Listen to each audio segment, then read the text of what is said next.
Welcome to Let's Talk Politics on Nigerian News. Today we dive into a critical discussion that has crippled the nation, the state of Nigeria's economy under President Bola Tinubu's administration.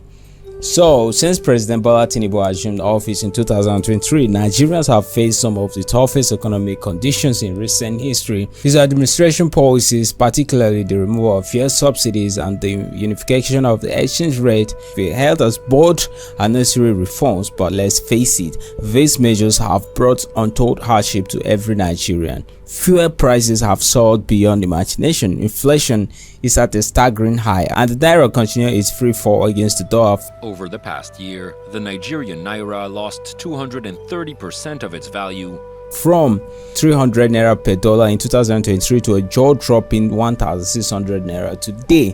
The Naira's devaluation has crippled businesses, pushed more families below the poverty line, and left many questioning whether this so-called economic reform is worth the suffering.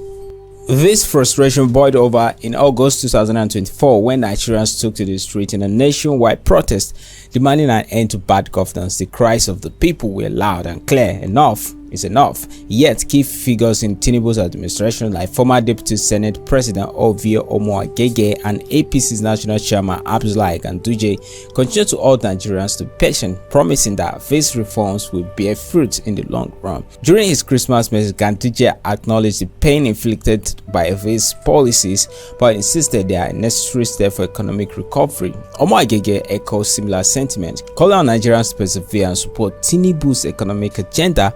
But the press question remains: how long must Nigerians endure this hardship before seeing the promised benefit? Well, will patience alone put food on the table or restore the purchasing power of the Naira? It's undeniable that economic reforms often come with short-term pain. However, the situation in Nigeria feels less like a short-term pain and more like a prolonged nightmare. Citizens are asking legitimate questions: when will these policies start yielding results? How long should we keep waiting? Will the nation survive the hardship if things continue to deteriorate? Omo-Agege said we must rally behind Tinubu, but what about those who can no longer afford basic amenities, basic necessities? What about the young people losing hope in the country? What about the families who have to skip meals or shut down their business because they simply cannot keep up with the rise in cost?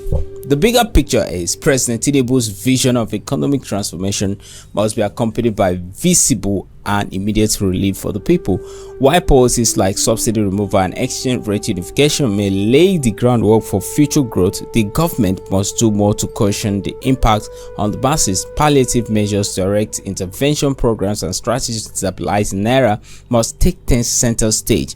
For a nation that has endured decades of mismanagement, Nigerians are not strangers to perseverance. However, the current administration must not mistake resilience for acceptance. People are suffering and their patience is wearing thin. As we approach the end of 2024, the Tinubu's administration must urgently address the widening gap between its promises and the harsh realities faced by the Nigerian people.